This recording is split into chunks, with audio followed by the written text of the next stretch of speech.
The 13th verse of the Tao Te Ching. Quote, "Favor and disgrace seem alarming. High status greatly afflicts your person. Why are favor and disgrace alarming? Seeking favor is degrading, alarming when it is gotten, alarming when it is lost. Why does high status greatly afflict your person? The reason we have a lot of trouble is that we have selves. If we had no selves, what trouble would we have? Man's true self is eternal, yet he thinks, I am this body and will soon die. If we have no body, what calamities can we have? One who sees himself as everything is fit to be guardian of the world. One who loves himself as every one is fit to be teacher of this world." Unquote. Living with an independent mind. The essential message of this 13th verse of the Tao Te Ching seems to be that it's crucial to remain independent of both the positive and negative opinions of other people. Regardless of whether they love or despise us, if we make their assessments more important than our own, we'll be greatly afflicted. Seeking the favor of others isn't the way of the Tao. Pursuing status stops the natural flow of divine energy to your independent mind. You have a basic nature that is uniquely yours. Learn to trust that Tao nature and be free of other people's opinions. Allow yourself to be guided by your essential beingness, the natural you that nourishes your independent mind. By contrast, chasing after favored status or lofty titles to display self-importance are examples of living from a mind that depends on external signals rather than the natural inner voice. The Tao doesn't force or interfere with things. It lets them work in their own way to produce results naturally.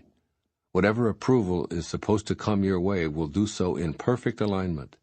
Whatever disfavor shows up is also a part of this perfect alignment.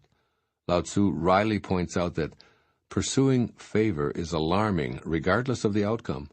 If you gain approval, you'll become a slave to outside messages of praise. Someone else's opinion will be directing your life. If you gain disfavor, you'll push even harder to change their minds, and you'll still be directed by forces outside of yourself.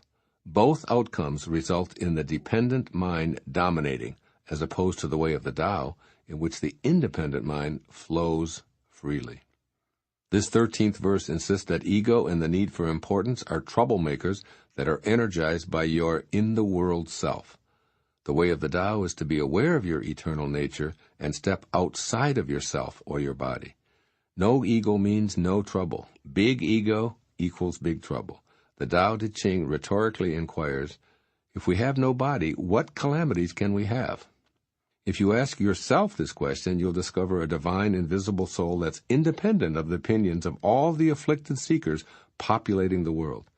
In the spirit of the Tao, your true nature will replace the pursuit of external favor with the awareness that what others think of you is really none of your business.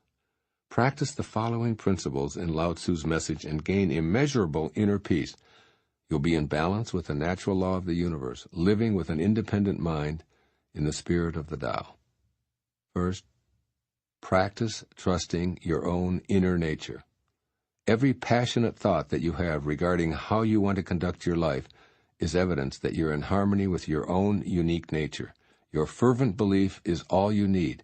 If you're tempted to feel insecure because others disagree with you, recall that Lao Tzu counseled that seeking favor is degrading and will lead you out of touch with your true self.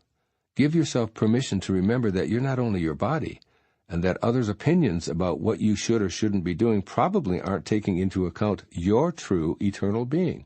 Those other people are also not only their bodies, so seeking their approval doubles the illusion that the physical is all that we are. Your worldly self isn't your true identity, so trust your eternal self to communicate with you. It will do so through your inner nature, where you'll honor it through an independent mind. Respect your vision and trust your natural, passionate thoughts that are aligned with the loving essence of the Tao. And secondly, practice being the person Lao Tzu describes in this 13th verse. Affirm the following: I am a guardian of the world, and I am fit to be the teacher of the world. Why? Because you recognize your connection to everyone and everything through an independent mind whose source is love. By living from your eternal self, you'll become a mystical teacher and guardian. The approval that your worldly self sought will be felt as what it was, the dependent mind's struggle to engage life as if it depended on external approval. Do the Tao now. Ask yourself right now, what's my own nature if I have no outside forces telling me who or what I should be? Then, work at living one day in complete harmony with your own nature, ignoring pressures to be otherwise.